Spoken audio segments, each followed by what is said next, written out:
12 SMK Muhammadiyah 1 Pandaan. Selamat berjumpa lagi, ketemu lagi dalam pelajaran sekolah yang masih bersifat online. Anak-anakku semua, sebelum pelajaran saya mulai, saya berpesan terus kepada anak-anak harus sabar menghadapi pandemi corona ini. Anak-anak harus menjaga dirinya sendiri, keluarganya sendiri.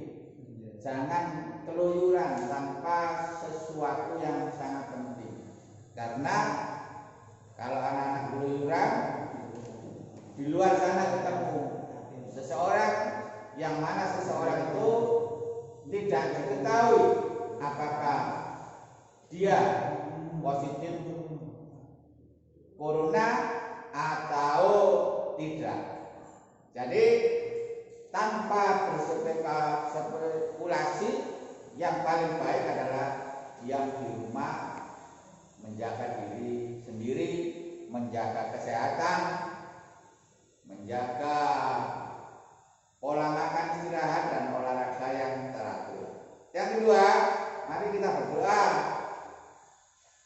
memohon kepada Allah Subhanahu wa taala. Mari anak-anak semua berdoa, memohon untuk keluarga anak-anak dan juga mendoakan sekolah kita, keluarga besar SMK Muhammadiyah 1 Pandaan, keluarga bapak kepala sekolah, keluarga bapak ibu guru, keluarga semua karyawan SMK Muhammadiyah 1 Pandaan, mudah-mudahan dijauhkan oleh Allah dari pandemi atau virus corona. Untuk mempersingkat waktu anak-anak, saya lanjutkan materi PKN kelas 12 semua kelas. Nanti video ini dibagi ke semua kelas karena materinya sama, yaitu masih dalam hak dan kewajiban. Ini pertemuan kedua. Kalau kemarin pertemuan pertama, insya Allah anak-anak sudah memahami. Saya lanjutkan pertemuan kedua, hak dan kewajiban warga negara dalam nilai-nilai Pancasila. Dengan tujuan, setelah saya jelaskan ini, anak-anak sedikit paham tentang haknya dan kewajibannya sebagai warga negara. Kita ini sebagai masyarakat Indonesia harus tahu haknya itu apa saja dan kewajiban kita itu apa saja. Supaya apa? Supaya negara kita ini menjadi negara yang harmonis, menjadi negara yang maju. Nah, semua itu tergantung kepada setiap individu warga negara. Kalau semua warga negara tahu kewajibannya dan tahu haknya, insya Allah negara ini adalah negara yang aman tanpa ada kekacauan. Itu tujuan hari ini. Nah, hak dan kewajiban warga negara itu sebenarnya di negara kita itu sudah rinci, sudah jelas diatur di dalam Undang-Undang Dasar 1945.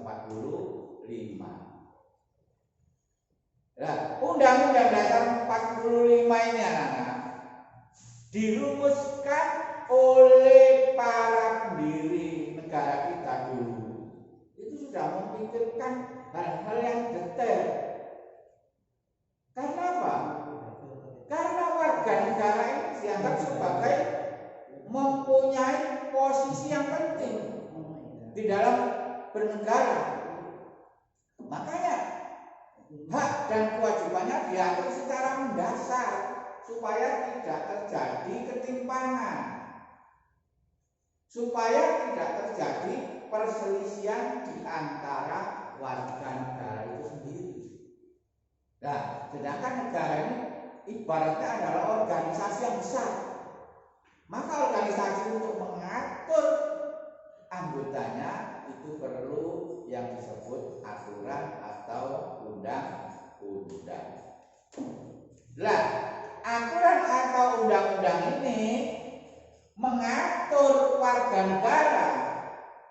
yang mana warga negara itu yang satu dengan yang lain dilayani sama oleh organisasi, diperlakukan sama, dilayani sama. Nah, ini yang disebut organisasi. Jadi tidak ada istilahnya warga negara nomor 1, warga negara nomor 2, warga nomor 3, dan seterusnya. Itu anak-anak. Nah, lebih ringkasnya anak-anak, hak dan kewajiban negara itu yang paling mendasar itu sudah diatur di dalam sila-sila Pancasila. Misalnya saya sebutkan, ini saya tuliskan ini. Yang pertama, hak atas kewarganegaraan yang diatur di dalam pasal 26 ayat 1 dan ayat 2 Undang-Undang Dasar 45. Hak atas kewarganegaraan ini anak-anak adalah hak yang mengatur tentang status kewarganegaraan. Karena di negara kita ini ada status kewarganegaraan, misalnya ada WNI, warga negara Indonesia asli. Siapa yang berstatus WNI? Nah, ini juga dijelaskan. Yang berstatus WNI ini adalah semua orang Indonesia yang tinggal di wilayah Indonesia dari Sabang sampai Merauke yang sudah secara turun-temurun ayah dan ibunya adalah orang Indonesia. Ini disebut warga negara Indonesia. Jadi keturunan orang Bunda asli, atau disebut WNI, warga negara Indonesia asli, warga negara Indonesia. Jadi diatur di dalam pasal 26. Nah, itu contohnya. Di samping warga negara Indonesia ada warga negara asing, WNA. Nah, ini juga diatur.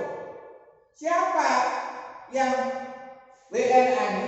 Adalah orang-orang asing, maksudnya orang-orang dari negara lain yang tinggal di Indonesia dengan surat izin tinggal di Indonesia dengan beberapa keperluan.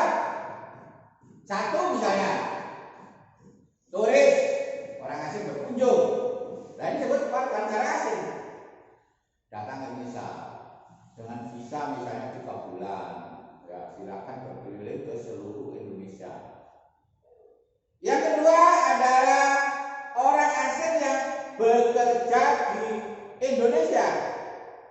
Nah, ada orang asing, tenaga kerja asing yang bekerja di Indonesia itu banyak. Dia bukan warga negara Indonesia asli, tetapi tetap warga negara asing tinggal di Indonesia dengan tujuan bekerja. Yang ketiga, yang termasuk warga negara asing itu anak-anak adalah orang asing yang belajar, tinggal di Indonesia dengan tujuan belajar atau sekolah, pelajar atau mahasiswa. Nah, ini disebut tetap statusnya adalah WNA, warga negara asing. Misalnya di Unbra sana banyak mahasiswa yang dari luar negeri, atau di sekolah yang lain, bahkan di pondok-pondok itu juga ada. Misalnya santri dari Malaysia mondok di Gontor, lain termasuk masuk daripada WNA. Yaitu dari ini hak dan atas kewarganegaraan diatur dalam pasal 26. Itu mengatur secara rinci. Warga negara Indonesia asli diatur rinci. Siapa yang termasuk WNI? Siapa yang termasuk WNA? Itu sudah diatur. Nah, nanti apakah WNA ini bisa menjadi WNI? Bisa. Nanti ini bukan materi sekarang, tapi bisa. Yaitu melalui proses yang disebut naturalisasi. Naturalisasi itu ada syarat-syaratnya. Ini tidak kita bahas sekarang, masih ada lagi nanti materi. Yang kedua adalah kesamaan kedudukan dalam hukum dan pemerintahan diatur di dalam pasal 27 ayat 1. Jadi warga negara itu punya kesamaan kedudukan di bidang hukum dan pemerintahan. Di bidang hukum itu kedudukannya sama. Tidak boleh misalnya ada pencuri ayam, yang satu ketangkap dihukum, yang satu ketangkap dilepas karena keturunannya misalnya darah biru, tidak boleh. Jadi menurut pasal 27 itu sama. Kedudukan sama, siapa saja berkedudukan sama dalam bidang hukum. Orang korupsi meskipun pejabat ya dihukum, itu berarti sama. Masyarakat kecil mencuri ayam ya dihukum, itu berarti menunjukkan kedudukannya sama. Pejabat dan rakyat biasa. Tadi hukum tidak pandang bulu, tidak memandang status sosial, tidak memandang status kepangkatan, tidak memandang status kedaerahan dan lain-lain. Pokoknya sama. Dalam bidang pemerintahan juga begitu. Setiap warga negara punya hak yang sama untuk mengisi misalnya mengisi atau menjalankan pemerintah, termasuk menjadi presiden. Setiap negara sama, asalkan memenuhi ketentuan dan syarat-syarat yang sudah ditentukan oleh undang-undang. Misalnya anak-anak punya cita-cita menjadi anggota DPR, boleh. Nanti lulus SMA mengikuti atau bergabung dalam satu partai politik. Kalau ada pemilu menyalonkan diri sebagai anggota DPR, baik tingkat 1, tingkat 2 maupun daerah atau DPRD tingkat daerah, kabupaten dan kota. Boleh semuanya, tidak tanpa ada perbedaan. Ya, ini yang dimaksud kesamaan kedudukan dalam hukum dan pemerintahan. Yang ketiga atau C, hak atas pekerjaan dan penghidupan yang layak diatur dalam pasal 27 ayat 2. Setiap warga negara berhak untuk mendapatkan pekerjaan dan penghidupan yang layak. Berhak, tapi bukan berarti berhak ini semua bisa, harus ada penyaringan. Nah ini, misalnya di perusahaan A membutuhkan tenaga 100, yang mendaftar 1000, otomatis ya tidak semuanya. Jadi ada unsur seleksi. Ini sudah wajar, sudah wajar. Nah, jadi pekerjaan ini negara berusaha menciptakan pekerjaan sebanyak-banyaknya. Tapi meskipun begitu pemerintah dan negara juga ada kemampuannya. Nah, tergantung. Yang jelas pekerjaan dan kehidupan yang layak ini menjadi haknya semua warga negara. Tetapi sebaliknya, warga negara juga harus mau bekerja keras untuk menikmati kehidupan yang layak. Tidak boleh nganggur-ngangguran enak-enak di rumah menuntut terus kehidupan yang layak. Jadi itu tidak sesuai dengan hak dan kewajiban, tidak imbang. Maka harus ada keseimbangan antara hak dan kewajiban. Harus bangsa Indonesia harus bekerja keras. Siapa saja harus bekerja keras. Yang berikutnya adalah 4 tadi, hak dan kewajiban bela negara. Nah, pasal 27 ayat yang 3. Jadi setiap warga negara punya hak dan kewajiban ikut serta membela negara apabila dibutuhkan, apabila dalam situasi genting atau dalam perang. Nah, ini menjadi hak dan kewajiban. Orang asing tidak boleh ikut. Yang boleh adalah warga negara Indonesia. Nah, ini yang membedakan haknya orang asing dan haknya orang Indonesia termasuk dalam pasal ini. Kalau orang Indonesia negara terancam, maka wajib. Orang asing tidak, karena dibatasi oleh status kewarganegaraan. Yang berikutnya anak, hak berserikat berkumpul pasal 28. Nah ini. Jadi setiap warga negara berhak berserikat berkumpul, ikut organisasi, mendirikan organisasi, ikut partai politik, ikut organisasi apa saja, berserikat, berkumpul. Contohnya Muhammadiyah ini organisasi. Nahdlatul Ulama adalah organisasi. PSIS adalah organisasi dan lain-lain. Nah, setiap organisasi ini menaungi, menghimpun semua warga negara yang ada di dalamnya. Karena apa? Dijamin, yaitu dijamin dalam pasal 28, termasuk berorganisasi dalam partai politik. Nah, ini boleh, tidak ada yang melarang. Anak-anak mengikuti partai A, B, C, D boleh sesuai dengan kemauannya. Misalnya orang Islam berorganisasi di Muhammadiyah, berorganisasi di Nahdlatul Ulama, berorganisasi di PSIS boleh. Itu haknya masing-masing. Yang berikutnya anak, yaitu kemerdekaan memeluk agama pasal 29 ayat 1 dan 2.